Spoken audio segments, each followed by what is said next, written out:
What's up, everybody? We're back again with another episode. We're going to talk all about inverters today. What the sizes are, how to hook them up right, what wire to look for, the type of run you should be doing. We're going to get into everything inverters and how to properly install them so they don't blow up or overheat or start a fire. I'm John with Translines Inc., and this is OTR Survival. Oh yeah, it's on. Let's go! If you are watching this show, that means you want to know how to become a professional. Oh shit. Like me. Okay, now when we're talking about inverters, there's several different kinds you can get. There's ones you can put into a cigarette lighter, and that'll run like a razor, a laptop, a switch, something to that effect, something little. They're generally max 100 watts. That's the biggest you're going to get. You start pulling more juice than that out of a cigarette lighter, you're going to overheat it and pop it.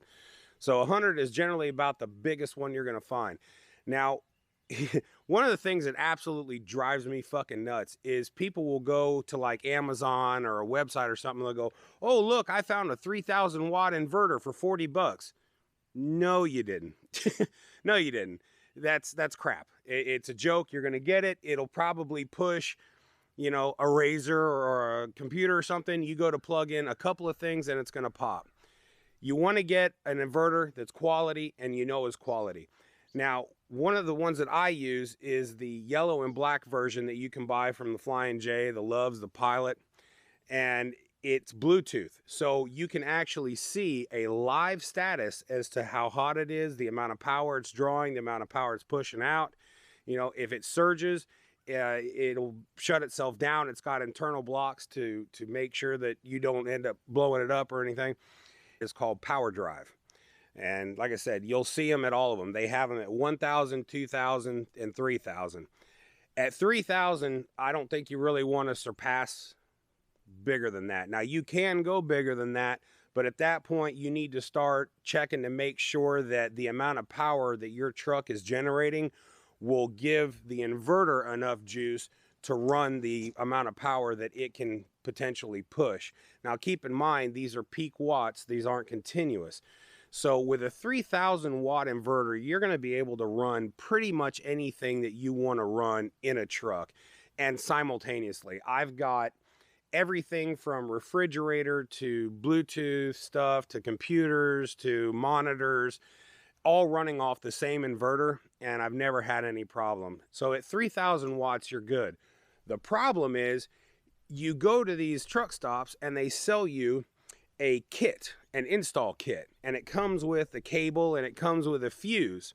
Well, what people don't realize is those kits are meant for smaller inverters. You do not run a 3,000 watt inverter with the cable that's this damn narrow. You want to use aught gauge, zero gauge.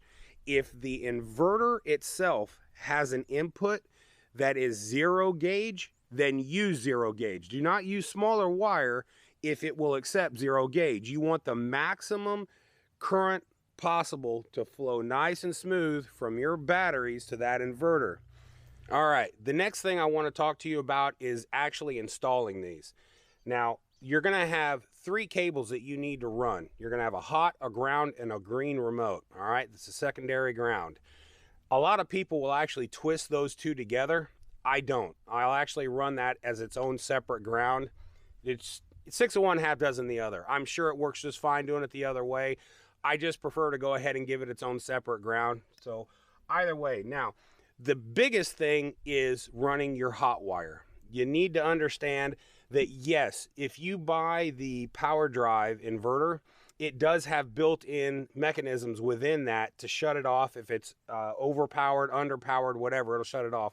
But there's no reason to not go ahead and give it an extra redundant in safety.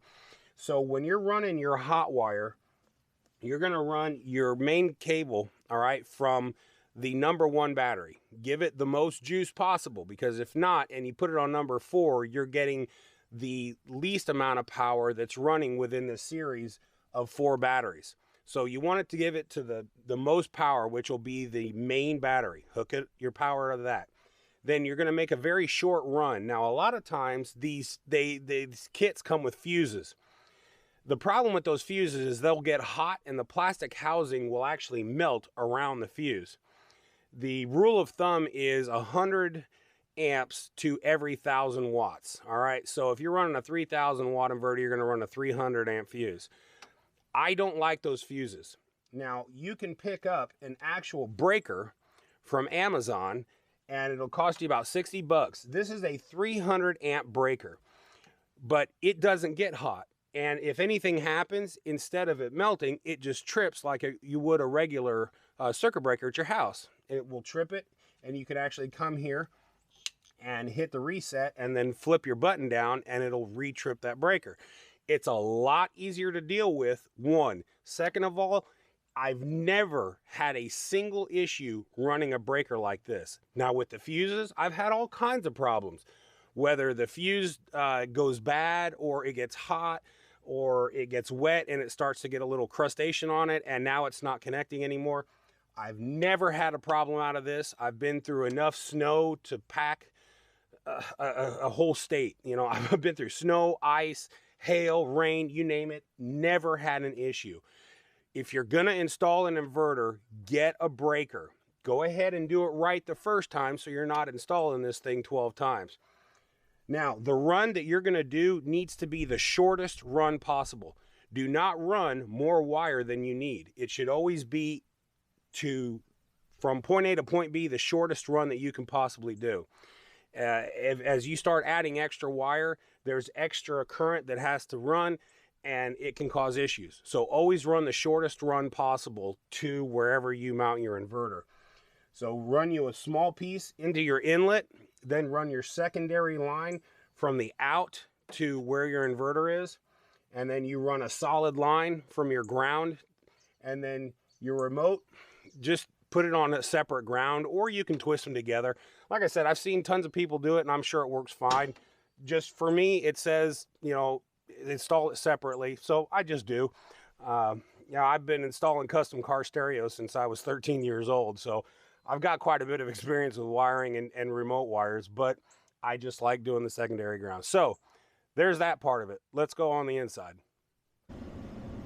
Okay, now you can run your inverter wherever you want to as far as the install process. A lot of people prefer to mount it up against the bunk frame so you can actually screw it in. You don't actually have to do that. I usually like to run mine right behind the driver's seat so that it looks like this.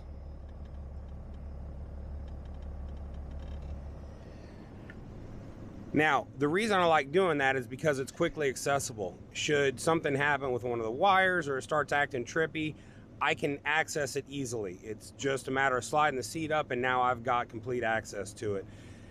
You start mounting it in harder places to reach and you'll kick yourself in the ass later if you have to start trying to do any repairs to it. Now, the digital readout that you see on the front of these power drives is showing you the amount of current that it is pushing, and it's also showing you the amount of power that it's receiving from the batteries. If it starts dropping into the 11 range, that's a problem. You're not running your lines properly and you need to do it again. At its max power, running a microwave, which is one of the toughest things for it to push, and a refrigerator and everything else, it should still not drop below, say, 12.3, 4, 5, somewhere in that area. But if you start getting into the 11s, there's a problem. You've either not got the ground secure, or the remote might be loose, or maybe even your hot, if God, hopefully your hot wire isn't jumping, but it could be. Okay, so the biggest benefit for running one of these power drive systems is the fact that it has an app on your phone. Not only can you see everything that's going on with it as far as, is it hot, what's the amount of current that's being pushed, and what's the amount of current that's being received, you can also remotely turn this thing on and off as long as you're within a Bluetooth range. So you go to leave your truck, you close the doors and forget, oh damn, I forgot to turn the inverter off. You just switch it to your Bluetooth, kick it off from your cell phone. I love that. Power Drive is hands down the best inverter I've ever owned. And in 26 years, I assure you, I've owned a lot of inverters. Now keep in mind, they've come a long way. It used to be you had to, for bigger inverters, you had to run 2 separate lines in order to give it enough juice to keep it running. Now with the newer ones, you just run 1 single set of lines and you're good. But again, the biggest thing I'd like you to take away from this is make sure, if you can use 0 gauge wire, use 0 gauge wire. Do not install smaller wire if you can use bigger wire.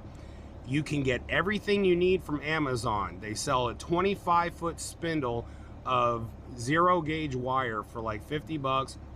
And then you can get your circuit breaker for the middle. From there, it's another 50, 60 bucks.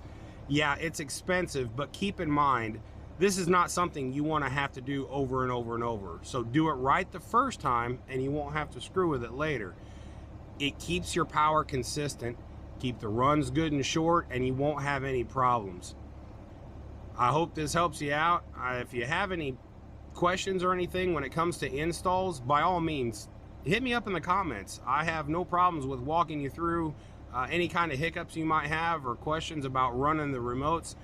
At any rate, until next time, thanks for watching. Take some time to have fun. We'll see you later. Bye-bye.